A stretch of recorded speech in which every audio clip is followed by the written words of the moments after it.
আলহামদুলিল্লাহ, শত করে শুকরিয়া আদায় করছি মহান রবের, যার হাতে আমার প্রাণ, যিনি ইহলোক এবং পরলোকের স্রষ্টা, যার কাছে আমাদের সকলকে ফিরে যেতে হবে।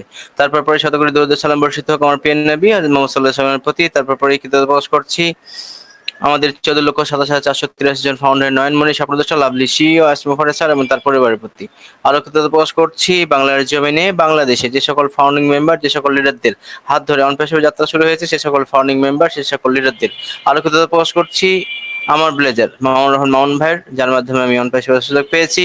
তারপর পরেই কৃতজ্ঞতা প্রকাশ করছি ইউনাইটেড হিউম্যানিটি ফ্যামিলি শিখবো এবং শেখাবো এর হোস্ট, কো হোস্ট, পার্টিসিপেন্ট, যারা কথা বলেন, কথা শুনেন, ব্যাকহ্যান্ডে পরামর্শ দিয়ে যাচ্ছেন, নিরলস পরিশ্রম করে যাচ্ছেন, সকলের প্রতি শ্রদ্ধা ও সালাম। আসসালামু আলাইকুম। 440 সংখ্যাটা চমৎকার, বিশাল একটি সংখ্যা। 440, 440তম ওয়েবিনার ইউনাইটেড হিউম্যানিটি ফ্যামিলির একটা মাইল ফলক বাংলাদেশে। এটা সত্যি অসাধারণ একটি প্ল্যাটফর্ম, যেটা আমরা 2023 সালের এপ্রিল মাসের 25 তারিখ থেকে ও কানেক্টেড ফ্রি ভার্সন থেকে আজ পর্যন্ত এটা আদ্যবধি চলমান আছে।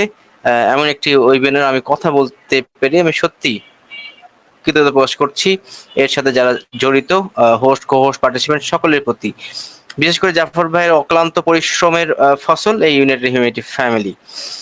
আজকে চমৎকার একটা টপিক জাফর ভাই রেখেছেন, what's coming is bigger and better.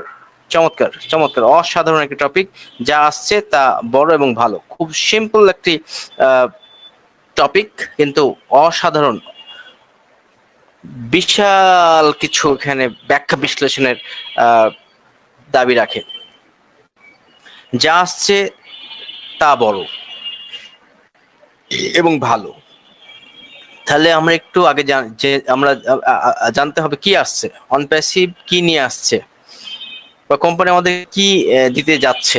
এই বিষয়গুলো যদি আমরা একটু বিশ্লেষণ করি, তাহলে আমরা বুঝতে পারবো যে আজকে এই টপিকের সার্থকতা। যা আসছে তা আপনার কল্পনার চেয়েও বড়। অনপ্যাসিভ যা নিয়ে আসছে তা আপনার দৃষ্টিভঙ্গির চেয়েও বড়। অনপ্যাসিভ যা নিয়ে আসছে তা আপনার অন্তর্দৃষ্টির চেয়েও বড়। অনপ্যাসিভ যা নিয়ে আসছে তা আপনার স্বপ্নের চেয়েও বড়। আমরা হয়তো কল্পনাতেও আনতে পারছি না, বিশ্বাস করতে পারছি না, হৃদয়ে ধারণ করতে পারছি না অনপ্যাসিভ কি নিয়ে আসছে, কি হতে পারে। আমাদের কল্পনাতে আমরা কেউ হয়তো বলছি যে ও কানেক্টের মতো কোনো একটা প্রোডাক্ট হবে, আমরা কেউ ভাবছি যে এটা চ্যাট জিপিটির মতো কোনো প্রোডাক্ট হবে, আমরা কেউ ভাবছি এটা হয়তো গুগলের মতো কোনো প্ল্যাটফর্ম হবে।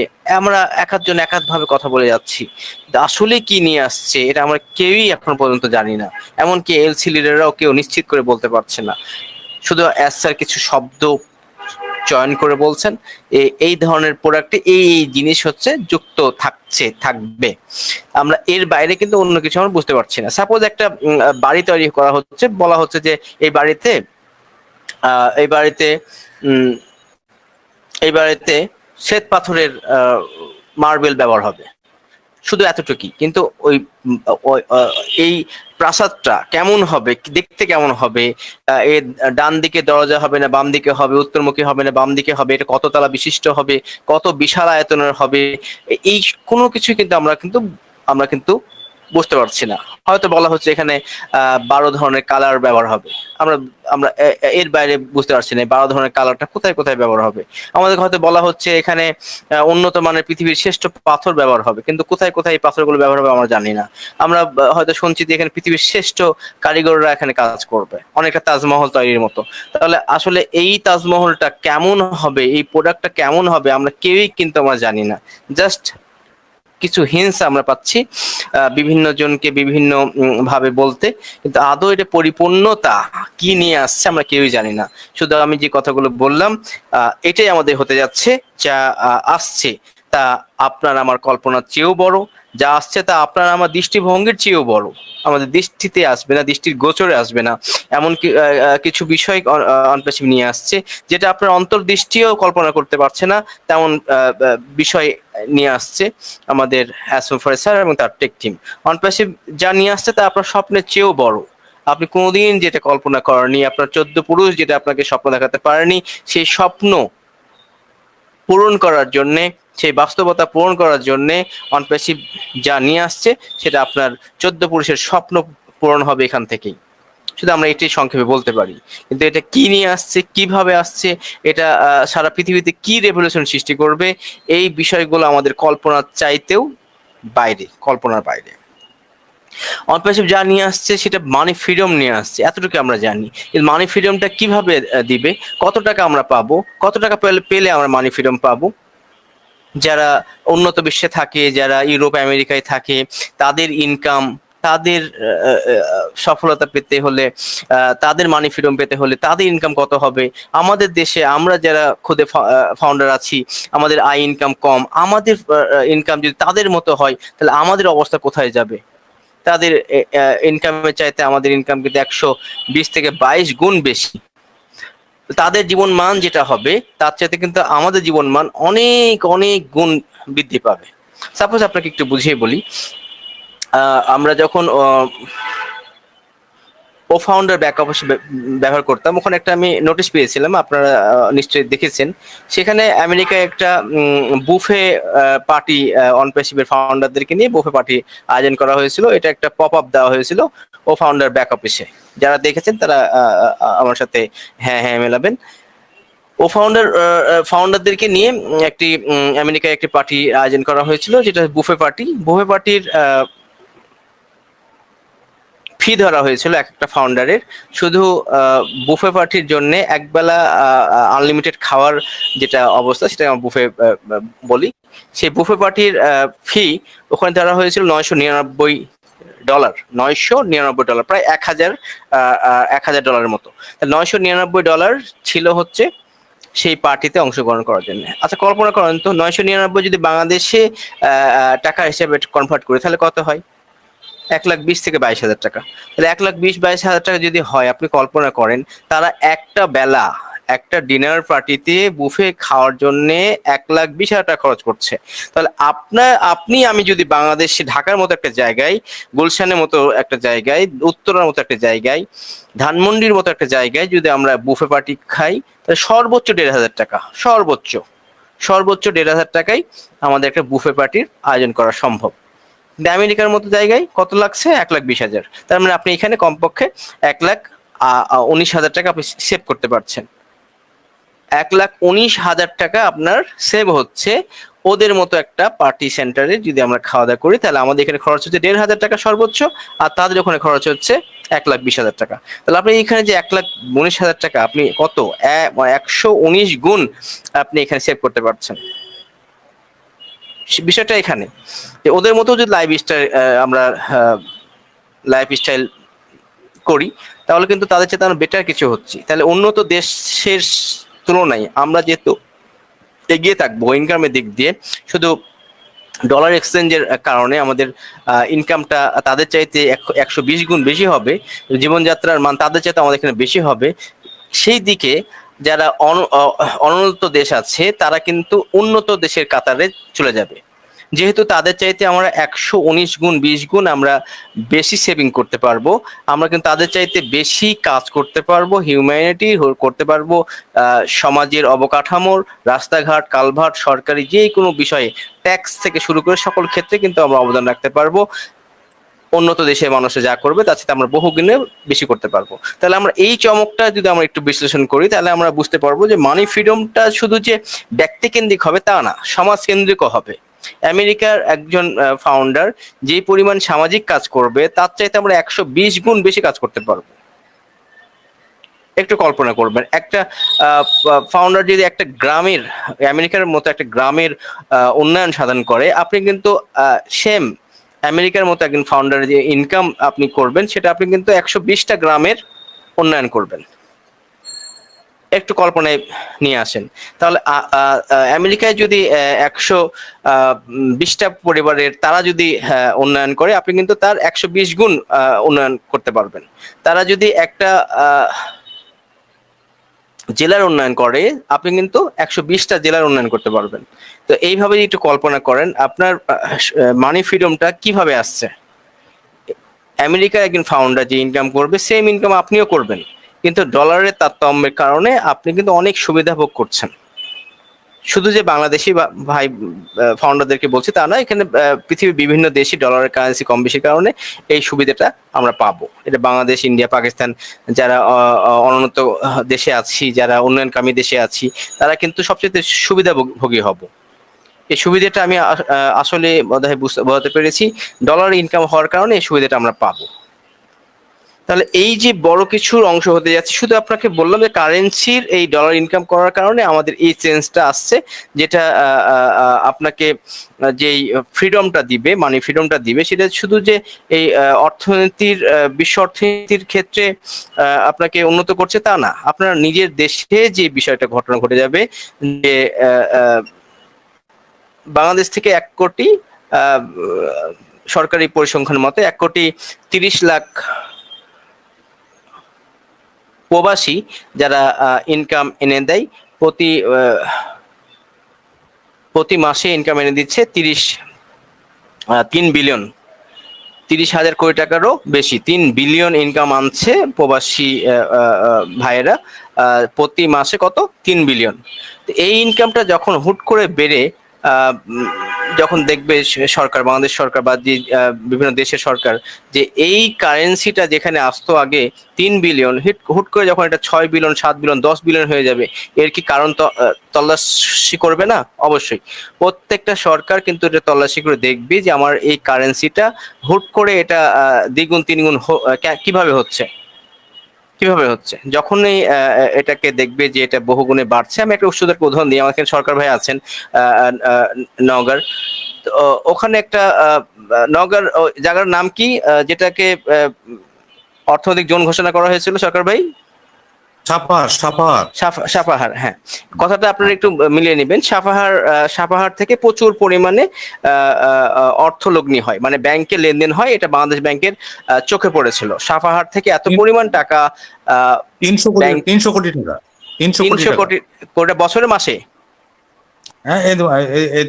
এই সিজনে এই 2-3 মাসে 300 কোটি টাকা, আমের সিজনে 300 কোটি টাকা শুধু ব্যাংকে লেনদেন হয়। এইটা যখন বাংলাদেশ ব্যাংকের চোখে পড়লো, তখন বাংলাদেশ ব্যাংক এটাকে তল্লাশি করে দেখলো যে এত টাকা কিভাবে এটা আসে। তখন তারা ওখানে যে কিন্তু চোখ ছানা বড়া, যে ওখানে এত পরিমাণ বিজনেস হাব আছে, এত পরিমাণ ব্যবসা হয়, কিন্তু ওটাকে বাংলাদেশের ব্যাংকগুলো বা বাংলাদেশ ব্যাংক এটাকে ওইভাবে নজরদারিতে আনে নাই। এটা দেখার পরে যখন দেখলো যে 300 কোটি টাকার মতো লেনদেন ওখানে হচ্ছে সাপাহারে, তখন কিন্তু সাপাহারকে বিজনেস জোন হিসাবে ঘোষণা করতে বাধ্য হয়েছে। তো একইভাবে যখন দেখবে বাংলাদেশ সরকার যে প্রবাসীকে সবচাইতে বেশি মূল্যায়ন দেওয়া হয়, এই 1,30,00,000 প্রবাসী যারা আছেন, যারা রেমিটেন্স যোদ্ধা, তাদেরকে কিন্তু সর্বোচ্চ সম্মান দেওয়া হয় রেমিটেন্স যোদ্ধা হিসেবে। যখন এটাকে দেখবে যে প্রতি মাসে 3 বিলিয়নের জায়গায় 6 বিলিয়ন আসছে, 7 বিলিয়ন, 8 বিলিয়ন, 10 বিলিয়ন আসছে, তখন কিন্তু এই তল্লাশি করে দেখবে সাপাহারের মতো করে যে এই ইনকামটা বিদেশ থেকে আসছে, কাদের অ্যাকাউন্টে আসছে। তখন কিন্তু আপনাকে আমাকে খুঁজে বের করবে এই মানি ফ্রিডম কারা পাচ্ছে। আপনাদেরকে কিন্তু একটি সরকারি বিভিন্ন প্রতিষ্ঠানের সাথে লিয়াজু করে তারা উন্নয়ন খাতে কিন্তু আপনাদেরকে নিয়োগ পার্টনারশিপে আসবে, যে আপনার এই টাকাগুলো আমাদের এই খাতে দেন, তাহলে আপনাদের এই ট্যাক্স ফ্রি করে দেব, আপনার উন্নয়নমুখী এই কাজগুলো করেন, তাহলে আপনাদের এই মকুব করে দেব। এই বিষয়গুলো কিন্তু তারা আস্তে আস্তে সরকারি থেকে বিভিন্ন সময় আমাদেরকে প্রস্তাব দিবে। এই বিষয়গুলো কিন্তু সামনে আসতে যাচ্ছে। এটা জেনে আপনারা অবাক হবেন যে আপনাদের জন্য বাংলাদেশ ব্যাংক, রাজস্ব বোর্ড, বিভিন্ন জায়গা থেকে আপনাদেরকে কিন্তু বিভিন্ন অফারের ডালি নিয়ে আসবে, যে আপনাদের দেশে রাখার জন্য কি কি করণীয়, আপনাদের নিরাপত্তা, আপনাদের সরকারি সুযোগ সুবিধা, আপনাদের সরকারি বিভিন্ন যে ভিভিআইপিদের যে মর্যাদার বিভিন্ন কার্ড আছে, সেই বিষয়গুলো কিন্তু আপনাকে দেওয়ার প্রস্তাব করবে। কেননা যে আপনারা অবাক হবেন যে আমেরিকা পর্যন্ত ফাউন্ডারদেরকে সেই দেশে রাখার জন্য, সেই দেশে নাগরিকত্ব দেওয়ার জন্য এবং সারা পৃথিবীতে মাল্টিপল ভিসা দেওয়ার জন্য আমেরিকা অলরেডি আমাদেরকে প্রস্তাব দিয়ে রেখেছে, যে আমাদের আমেরিকা একসময় আমাদেরকে মাল্টিপল ভিসা এবং মাল্টিপল পাসপোর্ট দিয়ে তারা আমেরিকার নাগরিকত্ব দিয়ে আমাদের সারা পৃথিবী ভ্রমণ করার যে সুযোগটা দিবে এই শর্তে তারা এই আমেরিকায় বসবাস করবে। তো আমরা যদি আমেরিকায় বসবাস করি তাহলে আমাদের ইনকাম গুলো কোথায় আমরা খরচ করব? আমেরিকায় করব। তো একইভাবে সারা পৃথিবীর দেশ প্রধানরা আমাদেরকে তাদের দেশে থাকার জন্য অফার করবে বিভিন্ন সুযোগ সুবিধা দিয়ে। কারণ কি, এই ইনকাম গুলো যেই দেশে আসবে সেই দেশে তো খরচ হবে। এই দেশে যখন ঢুকবে, যে কোনো দেশে যখন ঢুকবে তখন কিন্তু ওই কারেন্সিটা অত টাকা দিয়ে ঢুকবে। আমরা জানেন যে বাংলাদেশে যখন একটা কারেন্সি আসে বিদেশ থেকে তখন কিন্তু এটা 2.5% কি দেওয়া হয়, রেমিটেন্স প্রণোদনা দেওয়া হয় 2.5%। আপনি যদি 100 টাকা পাঠান তাহলে আপনাকে এখানে 2.5 টাকা এক্সট্রা দেওয়া হয়। এবং 1 লাখ টাকা যদি পাঠান আপনি বিদেশ থেকে বাংলাদেশে তাহলে আপনি 2,500 টাকা এক্সট্রা পান। যারা রেমিটেন্স পান তারা আপনারা জানেন এটা। তো একইভাবে দেখবেন এই ধরনের বিভিন্ন সুযোগ সুবিধাও কিন্তু আপনাদেরকে দেওয়ার প্রস্তাব সামনে আসবে। এটা সরকারিভাবে বিভিন্ন দেশ থেকে আপনি অফার পাবেন যে আমার দেশে আসো, আমার দেশে বসবাস করো, তোমাদের এই সুবিধা দিচ্ছে। তাহলে মানি ফ্রিডমটা যে শুধু আপনার দেশে থাকছে তা না, বিদেশ থেকে শুরু করে সারা পৃথিবীতে আপনার এই মানি ফ্রিডমের সুবিধাগুলো আপনি ভোগ করছেন। আর একটা বড় সুবিধা কি পেতে যাচ্ছেন সেটা হচ্ছে টাইম ফ্রিডম। আপনার অঢেল সময় থাকছে। আচ্ছা ভাবেন তো, আপনি সারা জীবনেও যা ইনকাম করেননি সেই ইনকামটা যদি আপনি এখানে 2-3 মাসেই করে ফেলেন তাহলে কি আপনার পূর্বের ওই চাকরিটা, ওই ব্যবসাটা, ওই পেশাটা করতে ইচ্ছা হবে? হবে না। তখন কি হবে? তখন আপনার টাইম, সময়ের কোনো অভাব নাই। আপনার পূর্বের কাজ যখন করতে ইচ্ছে হবে না তখন আপনার কাছে মনে হবে যে এই যে রুহুল ভাইয়েরা, জাফর ভাইয়েরা, মুন্নাফ ভাইয়েরা, সরকার ভাইয়েরা বিভিন্ন দেশ ভ্রমণ করছে, তারা পৃথিবীর প্রতি মাসে 2-1টা করে দেশ ভ্রমণ করছে, তারা মাসে 25টা দেশ ভ্রমণ করছে, তারা 10 বছরে 242টা দেশ ভ্রমণ করার ব্রত নিয়ে আগাচ্ছে, তারা সারা বাংলাদেশের 64টা জেলা চষে বেড়াচ্ছে। আমি তাদের সারিতে আমি যেতে চাই। তারা সারা বাংলাদেশের বিভিন্ন আনাচে কানাচে যেখানে দেখছি হিউম্যানিটির প্রয়োজন সেখানেই লাফিয়ে যাচ্ছে, দৌড়ে যাচ্ছে। আমিও তাদের সাথে যেতে চাই। এই যে এই বিষয়গুলো যখন আপনি আমাদের সাথে আমাদের একই কাতারে আসার চেষ্টা করবেন তখন কিন্তু আপনার পূর্বের যেই পেশা ছিল সেটা কিন্তু করতে আর ইচ্ছা হবে না। তখন আপনার কি হবে? মানি ফ্রিডমের সাথে সাথে টাইম ফ্রিডমটা আপনি পাবেন। এই যে 24 ঘন্টা, 7 দিন, 30 দিনে মাস, হপ্তা, বছর আপনার কাছে অঢেল সময়। পরিবারকে সময় দিয়েও আপনার কাছে অনেক সময় থাকবে। এই সময়টা আপনি কিভাবে এক্সপেন্স করবেন, কিভাবে খরচ করবেন, কিভাবে পার করবেন, তখন কিন্তু আপনি একটি বলয়ের মধ্যে আসতে হবে। সেটা হচ্ছে ইউনিটি বলয়। এই ইউনিটি সাথে আপনাকে চলতে হবে এবং আপনার সারা পৃথিবী ঘোরার যে একটা চমকপ্রদ একটি ইচ্ছা সেটাকে আপনারা এখান থেকে পাচ্ছেন। সারা পৃথিবীতে আমরা হিউম্যানিটি কাজের করার সাথে সাথে আমরা কিন্তু সারা পৃথিবী ট্যুর করব। এই যে বিষয়গুলো যখন আপনার সামনে আসবে তখন কিন্তু আপনার টাইম ফ্রিডম কিভাবে পার করবেন, কিভাবে আপনি দেখা যাচ্ছে এক কাপ চা খেতে রংপুর থেকে আপনি চলে যাচ্ছেন দিনাজপুর থেকে ঢাকায় আসছেন এক কাপ চা খেতে। আপনার কাছে মনে হলো আজকে ভালো লাগছে না, মাওয়াতে যে আজকে ইলিশ মাছ নিয়ে আসি, চলে গেলেন ওখানে। মনে হলো আজকে সিলেটে আজকে বন্যা হয়েছে, আমি যাই, আমি 5,000 লোকের খাবার ত্রাণ নিয়ে যাই। আজকে রংপুর কোনো বন্যা হয়েছে, সিলেট থেকে দেখা যাচ্ছে 10,000 লোক আমরা আগে গেলাম, সেখানে যে ত্রাণ সামগ্রী দিলাম। এই ধরনের কাজগুলো নিয়ে আমাদের কিন্তু ব্যস্ত থাকতে হবে সামনে। পৃথিবীর কানাচে কোনো হয়তো দুর্যোগ হচ্ছে, আমাদের কাছে একটা হয়তো মেল আসলো এর কাছ থেকে, কোম্পানির তরফ থেকে, যে তোমরা চাইলে এখানে যে ত্রাণ বিতরণ করতে পারো। আচ্ছা বলেন তো, এই ধরনের যদি মেল আসে, কোনো খবর আসে, আমরা কি থাকতে পারবো? সারা পৃথিবীতে শুধু হিউম্যানিটি কাজ করার নেশায় আমরা মত্ত হয়ে যাব। এই মানি ফ্রিডম, টাইম ফ্রিডম পাওয়ার যে বিষয়টা সেটা কিন্তু অনেক বড় একটা বিষয়। স্যার বলছিলেন যে ইলন মাস্কের টাকা আছে, তার মানি ফ্রিডম আছে কিন্তু টাইম ফ্রিডম নাই। সে ঘুমানোর জায়গা পায় না, সে গ্যারেজে পর্যন্ত ঘুমিয়ে যায়, গাড়িতে ঘুমিয়ে যায়, যেখানে রাত হয় সেখানে কি করে অফিস সেখানে করে ফেলে। তো এই যে বিষয়টা, তার অনেক কাজ করার পসিবিলিটি, সেই কারণে কি করে সে কিন্তু তার ঘুমানোর জন্য যে একটা স্থির কোথাও একটা ঘুমাবে সেই সময়টুকু সে পায় না। কিন্তু আপনি আমি সেই সৌভাগ্যবান যার মানি ফ্রিডমের সাথে সাথে টাইম ফ্রিডম পাচ্ছেন। আপনি এখানে এমন একটি স্মার্ট একটি ইনকাম পেতে যাচ্ছেন যেটা আপনার পূর্বপুরুষে কেউ কখনো ইনকাম করেনি। আপনি তো নাই।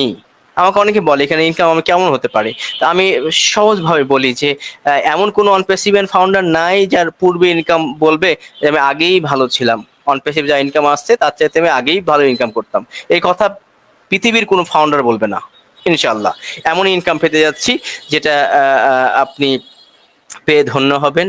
আপনি এখানে যা পাচ্ছেন সেটা আপনার কল্পনা স্বপ্নের চেয়েও বড়, অন্তর্দৃষ্টির থেকেও বড়। এটা আমরা খুব শীঘ্রই দেখতে যাচ্ছি। নিজেকে সেভাবে তৈরি করেন যাতে আমরা পৃথিবীব্যাপী, সারা পৃথিবীব্যাপী মানবতার ব্রত ছড়িয়ে দিতে পারি। ইয়াসমুফারেজ স্যারের লক্ষ্য উদ্দেশ্য আমরা পূরণ করতে পারি। ইয়াসমুফারেজ স্যারের লক্ষ্য উদ্দেশ্য আমাদের লক্ষ্য উদ্দেশ্য যেন এক হয়ে যায়, আমরা যেন মানবিক কাজে নিজেদেরকে বিলীন করতে পারি, সেই জিনিসটা আমাদেরকে মাথায় রেখে কাজ করতে হবে। এই ব্রত নিয়ে নিজেকে তৈরি করি, আগামীর পৃথিবী, সুন্দর পৃথিবী গড়ার লক্ষ্য নিয়ে, আল্লাহর সন্তুষ্টি অর্জন করার লক্ষ্য নিয়ে এগিয়ে যাই, এই আশাবাদ ব্যক্ত করেই আমার সংক্ষিপ্ত কথা আজকে শেষ করছি। আসসালামু আলাইকুম। Over to Zafar শামসার।